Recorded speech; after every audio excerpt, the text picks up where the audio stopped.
and some people have said I've acquired a bit of a Welsh accent, but I'm not Welsh and I'm not from around here. Originally, I'm from Nottingham.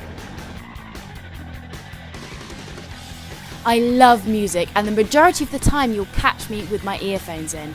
I love festivals and I go to far too many gigs. I'm also insanely addicted to buying vintage clothes, and I love a good bargain in a good charity shop. So that's enough about me. If you want to see more, then you can catch me on Exposure TV. The post-hardcore genre is one that is extremely popular with many of the local acts here in Cardiff. Generally with a committed fan base and a high volume of gig attendance, it is a genre to be admired. Here in Club Before Back, it is home to many gigs of all genres, but hosts some great post-hardcore gigs such as Falling With Style, who are playing tonight, as well as other bands including locals Breathe in the Silence.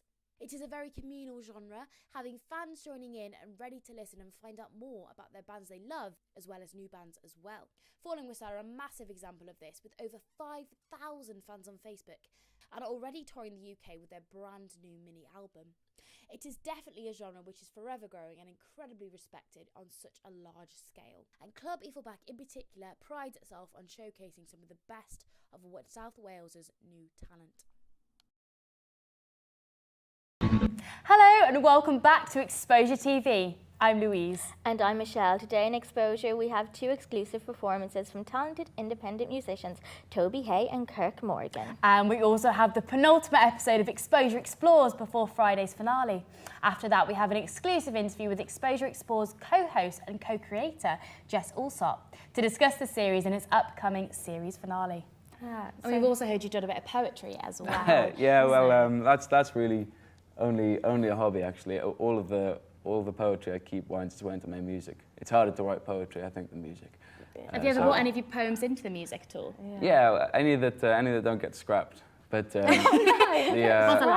well, with music you've got a kind of another arm to put whatever you feel into it, because you've got the chords, you've got the rhythm, you've got the sequence. When with poetry, but you've only got the words, so it's that much more difficult.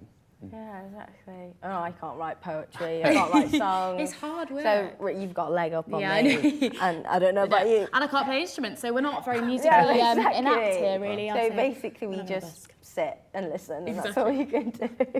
But you also played a gig on Dylan Thomas's sofa. That is pretty cool. Well, yeah, I played to some people on Dylan Thomas's sofa. That was good. That's my drinking story now. So I played at the Do Not Go Gentle Festival last year, and I always turn up hours and hours early so I can go and busk. And I knew the manager, the guy who was organising it a little bit, so he invited us to go and play there with my band, Dogtown Pearls.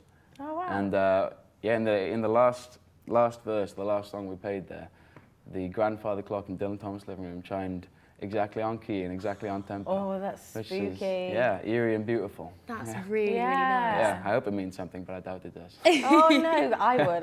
I'd just take it. Yeah, just take it. He's watching. With that one, it's really good. So what would you say your main musical influences are, if you could pinpoint a few? As much from writers as musicians. And finally, of course, this is the no-go. As cool as this is a no-go, okay? So this is a onesie, obviously, and it's just no. You go to a job interview, don't turn up in a onesie. Mind you, a bit of Disney though. Maybe Disneyland, you're going to go for an interview at Disneyland, then that can work. Or if you're going to be a onesie model. Or if you're going to go, or Christmas time, you know. So it has its uses, but not for a job interview, does it? No, not for a job interview. Now today is St. Patrick's Day and everyone takes this opportunity to go out and have a good time. Definitely. Do you like St. Patrick's Day? Do you know what? I have no Irish in me and I really want to be Irish just for this day. It sounds so much fun. I love St. Patrick's Day and I have to admit, I think I do a pretty good Irish accent. Have you heard this? You've got to hear it. I want to. Right, I love it. There's a dog on the road. I love it. You've been practicing. I have been practicing, ready for St. Patrick's Day. Why aren't you wearing any green? Come on. I know, we should have been in green. We should have been in green. Oh, I do love St. Patrick's Day. The Irish, they're just so happy they're all fun. the time. They're some of the nicest people you'll meet. I know. Not with the rugby, though. No, I think they were probably a bit upset about that one, but they can't have everything. They can't. They've got a really good accent. Exactly, so and they've got a day. Exactly, they've got a nice day, a good accent. They can't have everything. Can't go wrong. We ought to beat them in the rugby. Just saying. Just going to saying, rub it in a bit just, more. But it's... just putting that in there. And we sent two of our exposure reporters to find out why. And as you've all seen in our infomercials, there's plenty to do in Cardiff. If you're a typical student, then maybe taking a look at what's on in Cardiff in the nightlife this weekend. So we've got Antisocial, which is in Glam tonight, Friday the 27th of March, and doors open at 9 p.m. and close at 3 a.m. Should Cardiff's biggest Friday night, and prices of drinks are unbeatable, and there is a mix of music for everyone. So check it out. And to find out more, make sure you check out their Twitter at Antisocial Glam, sorry. For the rock lovers, we also have Fuel, who are hosting Power Slave. Exposure TV. Before the break, we found out about Exposure and talked to Anwyn Evans about her experience on the project, as well as an amazing fundraising event that she's taking part in. Like Anwyn, the Exposure crew have been busy with fundraising and working closely with this year's charity, Age Cymru.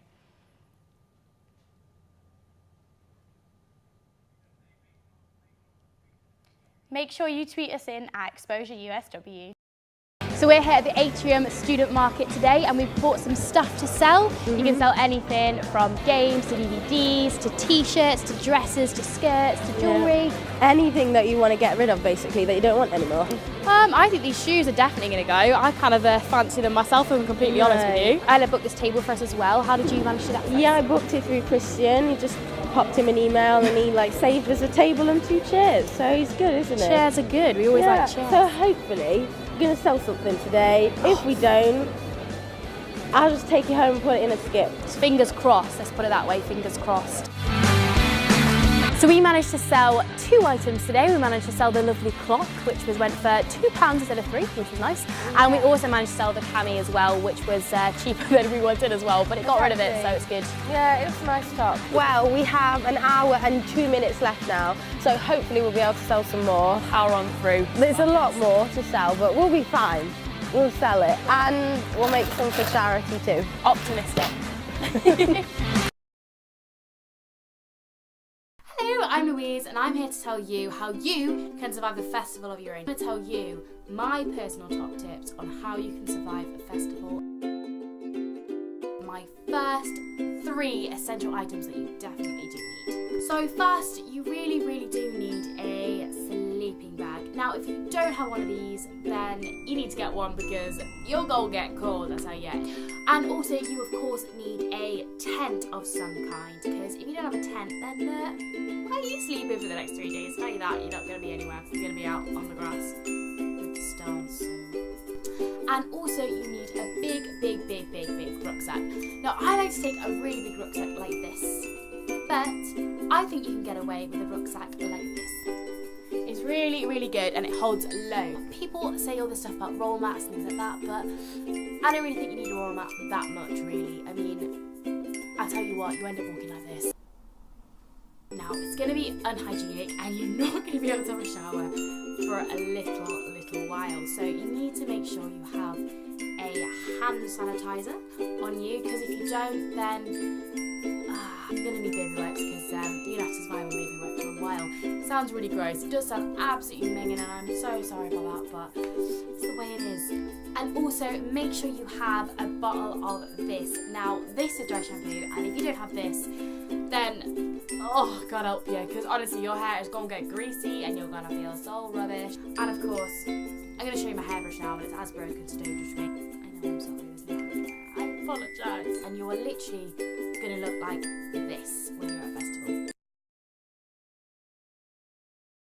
This was a little Primark item I got last year when I went to Isle of Wight Festival, and it was so cute. It was £2, and they all just connect like that, and they're really cute. Now, this is the one thing you definitely need to bring as an item of clothing. If you don't have this and it rains, you're gonna be so miserable. Really, you need a map. You definitely need a pair of these. Now, denim shorts, you just need a pair, and everyone wears them at festivals.